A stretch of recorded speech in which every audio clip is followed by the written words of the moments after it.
Right now, as you're watching this video, something extraordinary is happening in Washington. The second most powerful person in the United States, Vice President J.D. Vance, is standing at a podium inside the U.S. State Department addressing delegations from 50 nations. Secretary of State Marco Rubio is hosting the event. The president's top advisor on global supply chains is in the room. The Undersecretary for Economic Affairs is presenting, and the topic they're discussing has the power to reshape global trade, determine which technologies advance, and decide which nations control the economic architecture of the next decade.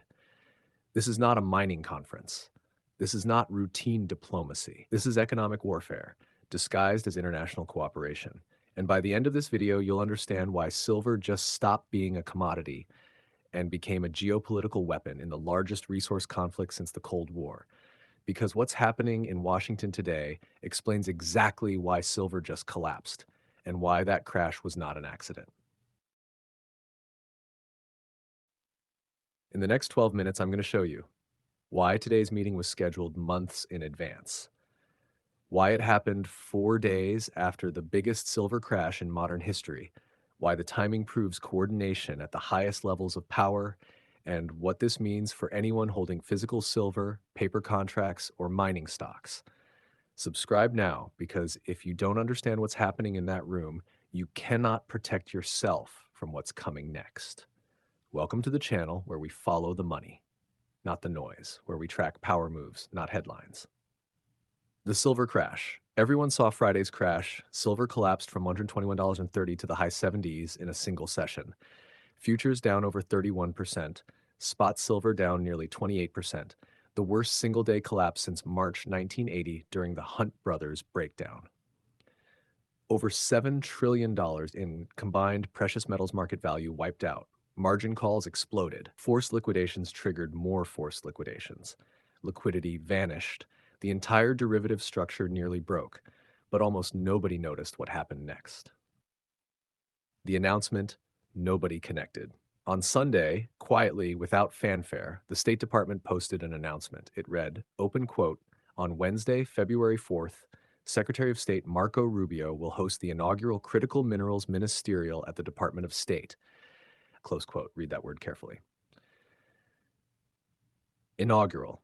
This is the first time in U.S. history that 50 nations are meeting at ministerial level to discuss mineral supply chains as a national security issue. Not 5 countries, not 10, 50 sovereign nations. And the language matters. Open critical minerals vital to technological innovation, economic strength, and national security. Close quote. When the U.S. government uses those words together, they are not talking about consumer electronics. They are talking about survival resources. Ask who's in the room and why it matters.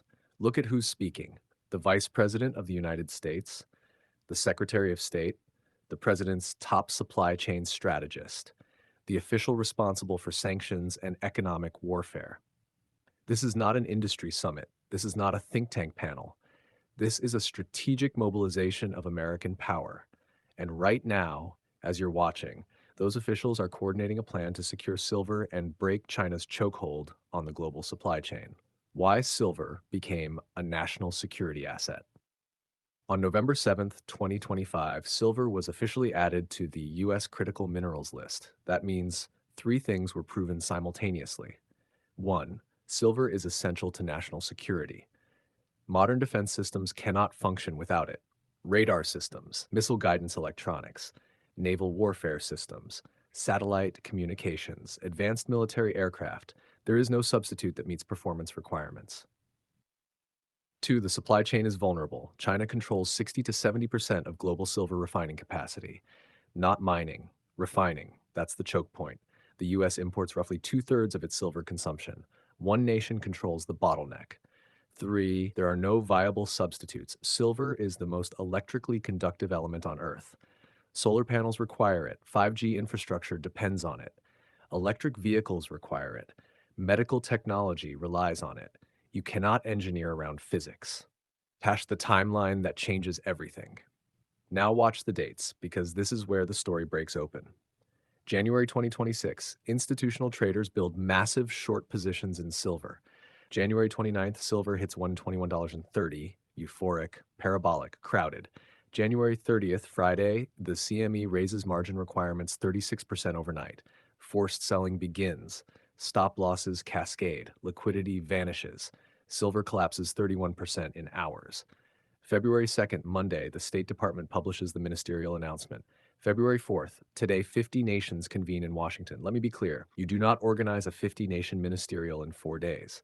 This meeting was scheduled months earlier, which means when the date was set, they already knew silver was about to move violently. What strengthen and diversify really means. In diplomatic language, this sounds harmless. In reality, it means bypass China, build parallel refining infrastructure, secure long-term supply contracts, create strategic silver reserves, lock in prices after a crash. Negotiating at $78 instead of $121 saves tens of billions of dollars. That's not confidence. That's leverage. The real objectives. This meeting is about 4 things. 1. Redirecting silver ore away from China, Mexico, Peru, Australia, Poland, Canada. 2. Building refining capacity outside China. This takes billions, but the alternative is vulnerability. 3. Creating strategic silver stockpiles, a silver equivalent of the Strategic Petroleum Reserve. 4. Locking long-term contracts at depressed prices, guaranteed supply, guaranteed revenue, controlled pricing. What this means for you. If you hold physical silver, it has just been confirmed as a national security asset. If you hold paper silver, Friday-proved prices can be crushed instantly. If you hold mining stocks, long-term supply contracts mean revenue certainty. Friday's crash was not the end of the story. It was the setup. Final thought. This is not about silver. This is about the architecture of the next Cold War. Supply chains are the new weapons. Refining capacity is power. Control equals leverage. And today, the United States just mobilized 50 nations to redraw the map. Friday was the setup. Today is the execution. Now you know exactly what's happening. I'll see you in the next breakdown.